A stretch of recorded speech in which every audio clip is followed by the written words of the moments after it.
Well, guys, I'm about to take the KLR for a little bit of a spin today. It's a little bit of a sad day because I am selling this bike. Tomorrow, the buyer is going to come, hopefully. But he is coming all the way from Ohio to pick it up here in Maryland.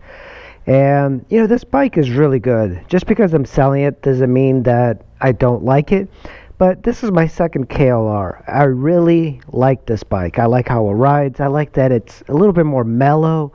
It's the bare essentials of riding. If I was to ride, even if I was kind of buying the Yamaha Tenere 700 or the KTM 790, I think I would pick this one just because it gives you a much better bang for the buck, and for me that's very important. By the way, my rear brake completely failed on me.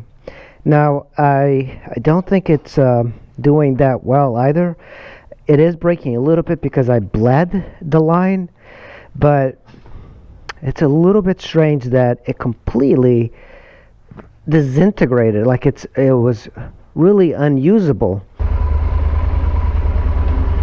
So I took it for a spin. There is some braking in the rear of the Super Tenere. That was one of the reasons I didn't take it off-road too much, because especially if you start going downhill and even in gravel, you do rely on your rear brake. So I'm not really sure why it's not working. It's a problem I've never encountered in a motorcycle. So if you have any suggestions, let me know. I know that Gilbert said that the master cylinder there could possibly be faulty and letting air in. Choke on. This thing just starts really easy. Very easy bike to ride. This thing, so tomorrow I have a guy coming because he might buy this. And I don't know, I like this bike a lot, but when I have the Super Tenere and it kind of does everything I want, it's I do wonder why I need this one. So yeah, this might be the last ride I do on the KLR650. I am selling it fairly cheap, but I'm not selling it because I don't like the bike. I'm selling it because when you have the Super Tenere and this, it kind of is like a double duty sort of bike. But this bike, it's got such a cult-like following. And by the way, it's taller than the Super Tenere to sit. But also, I'm a guy that likes fuel injection. I also like the idea of having a shaft drive. On another news, there was a guy, a local rider, that I guess was very popular, and he got killed. I think he was riding on Route 200. Apparently there's this thing that people do. Route 200 is a toll road. It's called the Inter-County Connector Road. You have to pay to get in it. I never use it. Most of the time it's absolutely empty. And I wondered, why don't motorcycle riders go and do some high speed type of riding? And they do. If you look up ICC racing, you'll see riders just going balls out on that road. And I believe this guy that died, I've never met him, but in the local groups, apparently he's very popular. Everybody's saying rest in peace, and all of that. So I looked up how he died, and not much of a surprise, but it turns out that speed was a factor.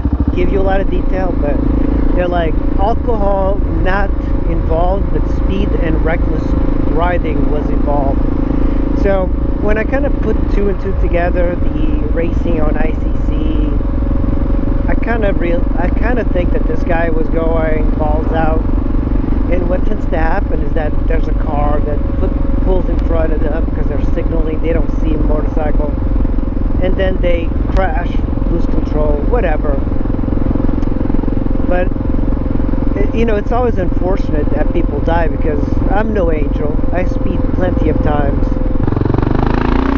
It sounds so good. You gotta admire that thumper.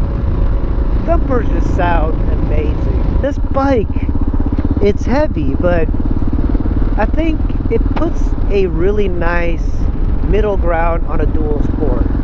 This is a good dual sport, probably one of the best, and probably why Kawasaki doesn't really update it very much. That's one of the problems with the KLR650, is that the riders, or the manufacturer Kawasaki, does not like to make small improvements. It's the only Japanese manufacturer that doesn't make small improvements. Yamaha, Honda, they all do it. And in the car world, Toyota is known for that. They take an engine and then they just modify it a little bit at a time. They don't try and make it perfect every single year, but they just like refine it. They hear the complaints and they change it. And Kawasaki basically does a big F you. They got this bike almost perfect, and they're like, oh, doohickey, well, we'll never change it. And eventually on this model they did change it, but they didn't fix it.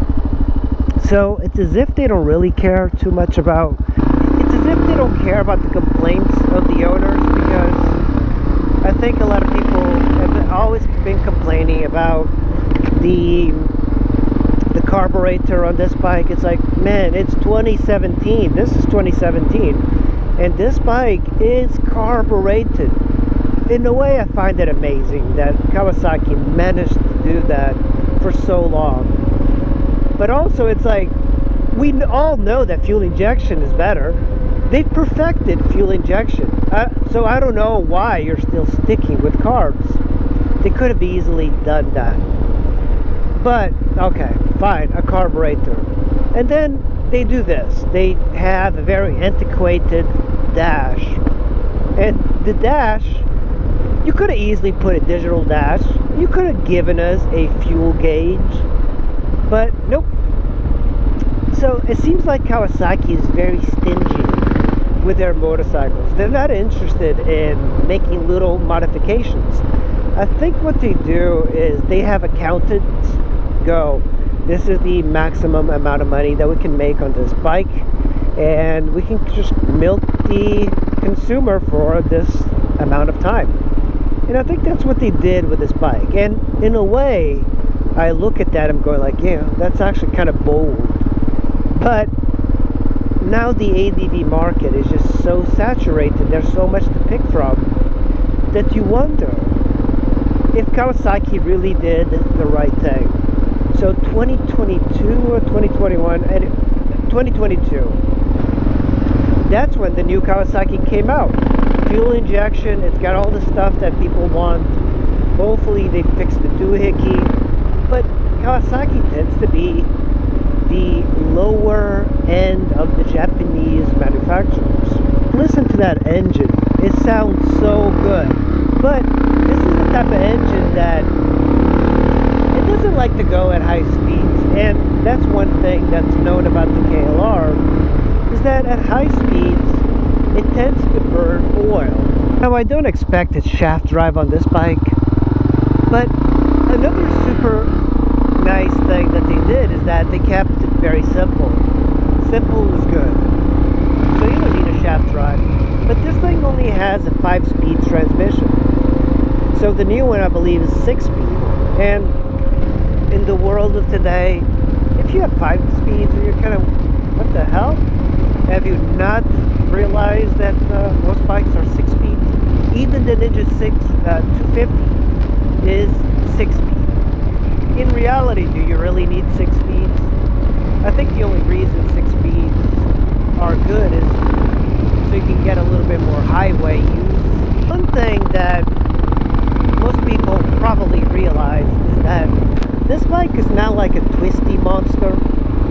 You know, the Super Tenere, V-Strom are not twisty monsters, but I can keep up with sport bikes. Now, this bike only likes it if you are riding goat trails or switchbacks, because it's very maneuverable.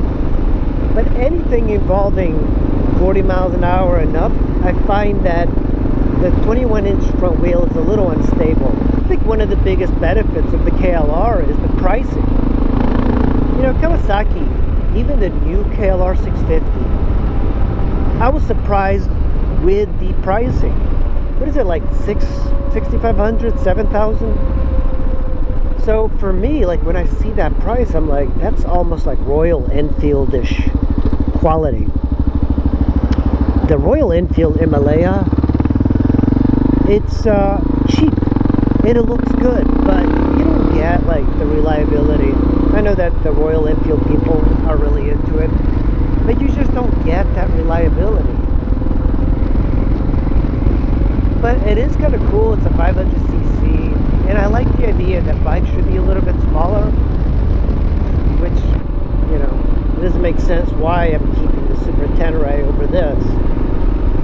But, you know, a bigger bike suits me well because I like to go a little bit faster once in a while. You know, when I'm riding this bike, I don't feel like I need to go very fast to have fun on it. It's the same thing with the scooters, you know. It's a different state of mind. I think for me, the KLR650, you need a goal. It's like, oh, you got to get to the other side of the country. You know, I've had a lot of motorcycles, and I'm always looking out for KLR650s.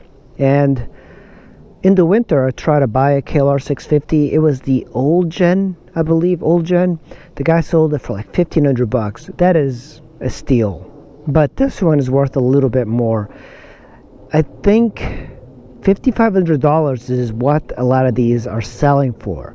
The prices on them has gone up quite a bit in the dual sport market because, you know, there's the guys that ride on the highway, but it is much more fun to find like a fire road that's gravel and ride than to be out on the highway and just like do like a 200-mile-an-hour sort of ride. So, and also people like the idea of not having to put themselves in danger to get the same sort of high from riding a motorcycle.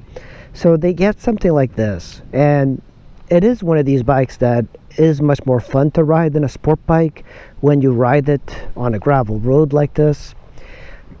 But it doesn't have the top speed, so it's a 650, but the top speed is like 2 miles an hour. It's a very slow bike, but you don't get this for the speed. It's like the style of it. I've known many riders that have gotten these KLR 650s, and they're just so good, so reliable. I've seen them like with even 100,000 miles. One of the things I don't like is that the valves on this are a little bit harder to adjust because they use the shims. But, you know, that's a small thing. I do like the NC700X as a dual sport if it came more equipped with a 19-inch front wheel or 21. But Honda wants to do more of a commuter with that bike. Kawasaki has this thing for the longest time. They've been making it, I believe, since like 85 or 87, 1987. And it hasn't changed much. I believe only 2008 was the new upgraded version like this one. But all the other bikes in the past, they were virtually the same. Like it's the same engine, just like little modifications here and there in the second revision. But these bikes, they tend to hold up really well over time. They're very reliable, they're solid, there's a huge aftermarket for them, and they're very easy to ride. That's the thing. Even this bike fits a tall rider really well, and it fits a short rider really well. It just has a little bit more ground clearance. But as far as a bike that you can ride for a long time and having it be flexible, this thing, you cannot go wrong. You know, there's bikes that are better off-road, there's bikes that are better on-road, but the KLR650 is one of these bikes that doesn't do anything well. You've heard this before. It doesn't do anything well, but it does everything. One of the things that this bike has, as opposed to the old gen, is that the suspension on this and the frame or whatever they did to the suspension is much better than the old gen. So if you are thinking about buying a KLR650, the second gen is like world better. I mean, it does feel like a much more stable bike. One of the issues I had as a road rider on the old KLR650, it was when you went into corners, it kind of did what the Super Tenere does at 100 miles an hour on a sweeper. It kind of wobbles because there was some like fork flex in the bike because of the suspension as well. So a sport bike with the short suspension and firmer suspension will go through a corner much more stable than this bike. This bike, it just kind of wobbles, and that's what you'd expect from a dual sport.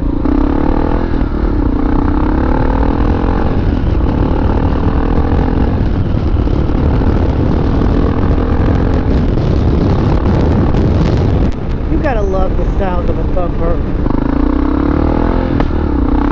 Backfire.